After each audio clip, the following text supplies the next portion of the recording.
We're going to be receiving a bit of an art and item overdose from the guys over at the Diablo Facebook page in the days leading up to this year's BlizzCon. They're going to be posting a screenshot of one of the armor sets currently in Diablo 3 every Tuesday and Thursday. The first preview was of the male witch doctor and the second of a female wizard wearing plate mail. You can find them both below and I'll be trying to cover them all here or over at miton.co.za, so keep checking back. The guys over at Blizzard have let us know that Diablo 3 is not a kids game and it will in no way ever be one. That's reassuring. This statement came after some fans complained after seeing a rainbow in one of the gameplay videos of Diablo 3. But Blizzard is still aiming for ESRB rating of mature, and this is not going to be a game for parents to pick up for their children. You can read the full quote and post about that below. Bashiok recently jumped into a conversation on the Battle.net forums regarding the rate of the Barbarian's Fury decay. He let us know that the Barbarian will in fact have a couple of lower level skills that do not require any Fury to use. So you won't be stuck with nothing but auto attacks when you enter a battle. You can read more about that below. Now, as usual, a few small pieces of Diablo 3 news goodness. Themed acts in Diablo 3. Who'd have guessed it? I guess I can't really see it any other way, but we have been told that Diablo 3 will work in a similar fashion to Diablo 2 with its act system. Will the armor sets look the same for both genders of the same class? There'll be small changes to allow for different body shapes and stuff like that. So yes, hardcore characters will apparently not be more powerful than normal ones, but they will have a lot more goodies and achievements to show off with. Let's head on over to the Warcraft news.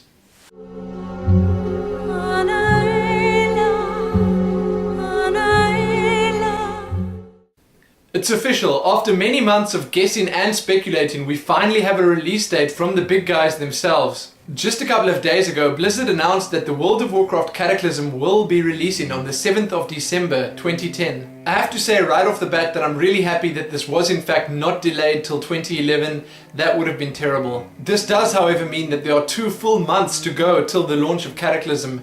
That leaves ample time to fit in all the prologue events and all the patches. I'm pretty sure we're going to be seeing those events starting on the live servers soon. You can read the full announcement below. In 2 smaller pieces of news, Blizzard says that they are in fact working on a brand new World of Warcraft website to be released before Cataclysm comes out. They've also let us know that there's a brand new and vastly improved account recovery web form open for use. I guess it would be better if no one's accounts got hacked in the first place, but hey, we can't have everything. A Blizzard poster on the Blue forums recently spoke up about Blizzard's all but forgotten plans about the dance studio.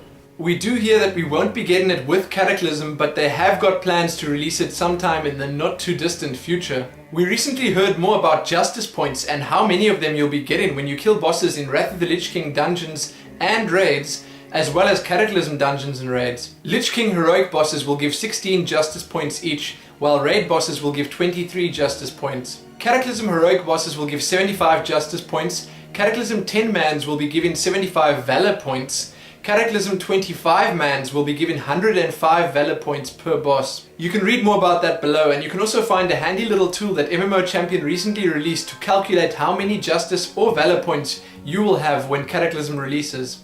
In other slightly less exciting news, we've got a release date for patch 4.0.1. Well, as close as we can get to a release date at least. Apparently we'll be seeing this patch hit the servers next week, the 12th of October. You can also find the full patch notes and what you can expect from that patch in the links below. In this new patch, Blizzard will be releasing the interesting flexible raid lock system for the Icecrown Citadel and Ruby Sanctum instances. The changes that are set to hit these raids will soon after be applied to all other raids, including all the Cataclysm content. They've been promising this for a while now, and it's great to see them finally deliver. You can find the full announcement and a semi-summary of everything you can expect from the flexible raid lock system below.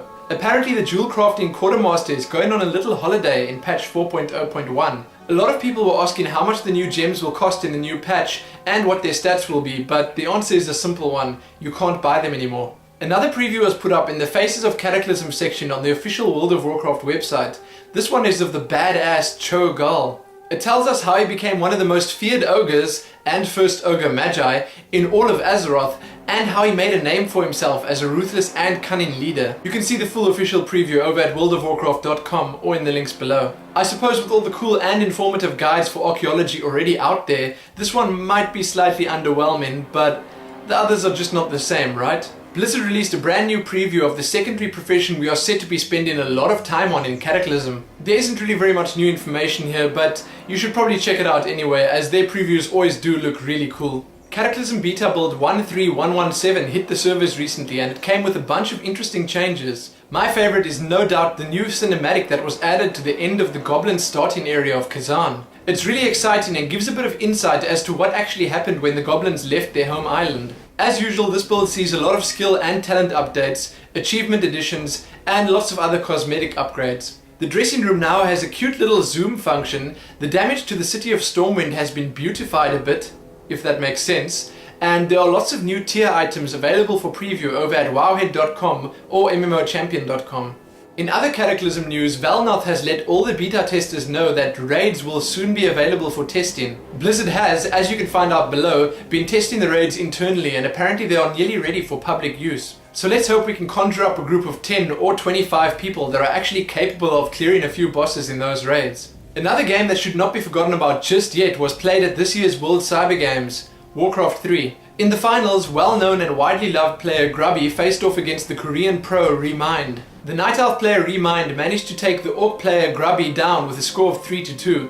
I didn't get to see these games myself, but I did hear that they were incredibly fun and incredibly close, so you can watch the VODs over at the official World Cyber Games website or just check them in the links below. So let's head on over to the question of the week. Yes, the question of the week. Interesting. Are any of you going to be buying a BlizzCon Virtual Ticket this year?